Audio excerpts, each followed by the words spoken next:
ನಾವು ದಯವಿಟ್ಟು ನಾವು ಆರೋಪ ಮಾಡ್ತಾ ಇದ್ದೀವಿ ಅಂತ ಹೇಳಕ್ಕೆ ಹೋಗಬೇಡಿ. ಮಾಧ್ಯಮದವ್ರು ಇರ್ಬೋದು ಅಥವಾ BJPದವ್ರು ಇರ್ಬೋದು. ಕಳೆದ 10 ವರ್ಷದ ಟ್ರ್ಯಾಕ್ ರೆಕಾರ್ಡ್ ನೋಡಬೇಡಿ. ಉದ್ಯೋಗ ಸೃಷ್ಟಿಗೆ ಏನಾದರೂ ಕೇಂದ್ರ ಸರ್ಕಾರದಿಂದ ಆಗಿದೆಯಾ ಇಲ್ಲಿವರೆಗೂ? ಆಗಿದ್ದಿದ್ರೆ ಕಳೆದ 50 ವರ್ಷದಲ್ಲಿ ಹೈಯೆಸ್ಟ್ ನಿರುದ್ಯೋಗ ಇವತ್ತು ನಮ್ಮ ರಾಷ್ಟ್ರದಲ್ಲಿದೆ. 10,000 ಜನ ಇವತ್ತು ಇಸ್ರೇಲ್ನಲ್ಲಿ ನಡೀತಾ ಇರುವಂಥ ಯುದ್ಧ ಪ್ರದೇಶಕ್ಕೆ ಹೋಗಿ ಕೆಲಸ ಮಾಡ್ಲಿಕ್ಕೆ ಸಿದ್ಧರಿದ್ರೆ ಎಷ್ಟು ಮಟ್ಟಕ್ಕೆ ಇಳಿದಿರ್ಬೇಕು ನಾವು ಹೇಳಿ? ಮಹಿಳಾ ಸಬಲೀಕರಣಕ್ಕೆ ಏನಾದರೂ ಮಾಡಿದಾರ ಹೇಳಿ? ರೈತರ ಆದಾಯ ದುಪ್ಪಟ್ಟು ಮಾಡ್ತೀನಾದರೂ ಮಾಡಿದಾರ ಹೇಳಿ? ಕಾರ್ಮಿಕರಿಗೆ ಏನಾದರೂ ಮಾಡಿದಾರ ಹೇಳಿ? ಇನ್ಫ್ರಾಸ್ಟ್ರಕ್ಚರ್ ಡೆವಲಪ್ಮೆಂಟಿಗೆ ಏನಾದರೂ ಮಾಡಿದಾರ? ಹೊಸ ಬಂಡವಾಳಕ್ಕೆ ಏನಾದರೂ ಮಾಡಿದಾರ? ಫಾರಿನ್ ಡೈರೆಕ್ಟ್ ಇನ್ವೆಸ್ಟ್ಮೆಂಟು ಇವಾಗ ಎಷ್ಟು ಮಟ್ಟಿಗೆ ಕುಸಿತ ಹೋಗಿದೆ ಅಂತ ಮೊನ್ನೆ ತಾನೇ ರಿಪೋರ್ಟ್ ಬಂದಿರೋದು. ಇವತ್ತು ನಮ್ಮ ರಾಷ್ಟ್ರ ಬಡತನ ರೇಖೆಯಲ್ಲಿ ಇಡೀ ವಿಶ್ವದಲ್ಲೇ 111ನೇ ಸ್ಥಾನ ಇದೆ. ಮತ್ತು ಹಸಿವು ಪಾವರ್ಟಿ ಇದು ಹಂಗರ್ ಇಂಡೆಕ್ಸ್ನಲ್ಲಿ ಕೂಡ 113 ಇದೆ. ಕರಪ್ಷನ್ನಲ್ಲಿ 93ನೇ ಸ್ಥಾನದಲ್ಲಿದೆ.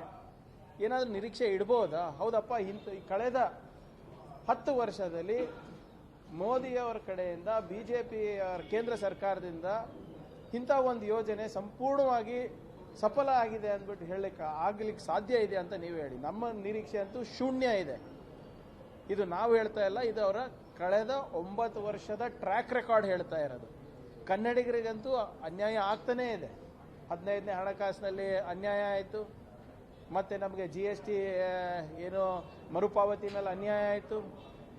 ಮೈಸೂರಿನ ಪ್ಯಾರಿಸ್ ಅಂತ ಮಾಡ್ತೀನಂತ ಹೇಳಿದ್ರು, ಅದೂ ಆಗಿಲ್ಲ. ಕಲಬುರಗಿ ರೈಲ್ವೆ ಡಿವಿಷನ್ ಕೊಡ್ತೀನಂತ ಹೇಳಿದ್ರು, ಅದು ಆಗಿಲ್ಲ. ನ್ಯಾಷನಲ್ ಇನ್ವೆಸ್ಟ್ಮೆಂಟ್ ಮ್ಯಾನುಫ್ಯಾಕ್ಚರಿಂಗ್ ಝೋನ್ ತರ್ತೀನಂತ ಹೇಳಿದ್ರು, ಅದೂ ಆಗಿಲ್ಲ. ಯಾವ ವಿಶೇಷವಾದಂಥ ಕೇಂದ್ರ ಪ್ರಾಯೋಜಿತ ಅನುದಾನ ಬಂದಿದೆ ಹೇಳಿ ಸಂಪೂರ್ಣವಾಗಿ? ಮೋದಿ ಗ್ಯಾರಂಟಿ ಅಂದ್ಬಿಟ್ಟು ಇವತ್ತೆಲ್ಲ ಕಡೆ ಓಡಾಡ್ತಾ ಇದ್ದಾರೆ. ಮೋದಿ ಗ್ಯಾರಂಟಿನಲ್ಲಿ ಕೂಡ 50% ಕನ್ನಡಿಗರ ಬೆವರು ಇದೆ, ನಮ್ಮ ಆದಾಯ ಇದೆ. ಜಲ್ ಜೀವನ್ ಮಿಷನ್ ಇರ್ಬೋದು, ಬೇರೆ ಯಾವುದೇ ಕೇಂದ್ರ ಪ್ರಾಯೋಜಿತ ಯೋಜನೆ ಇರ್ಬೋದು, 50% ಪಾಲು ಕರ್ನಾಟಕ ಸರ್ಕಾರದ್ದು ಕನ್ನಡಿಗರದಿದೆ.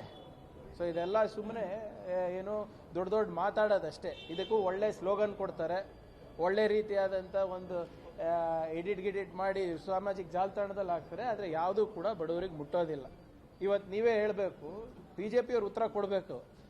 ಕೇಂದ್ರ ಸರ್ಕಾರದಲ್ಲಿ ಇವತ್ತು ವಿತ್ತ ಮಂತ್ರಿಯನ್ನ ಕಳಿಸಿ ಏನು ಪ್ರಯೋಜನ ಆಯಿತು? ಫೈನಾನ್ಸ್ ಮಿನಿಸ್ಟರು ಕರ್ನಾಟಕದಿಂದ ಕಳಿಸಿದ್ದೀರಾ ಹೇಳಿ. ಇಂಥದ್ದು ಒಂದು 10 ಒಳ್ಳೇದಾಗಿದೆ ಅಂತ ಒಂದು ಪಟ್ಟಿ ಕೊಡಿ ನೋಡೋಣ.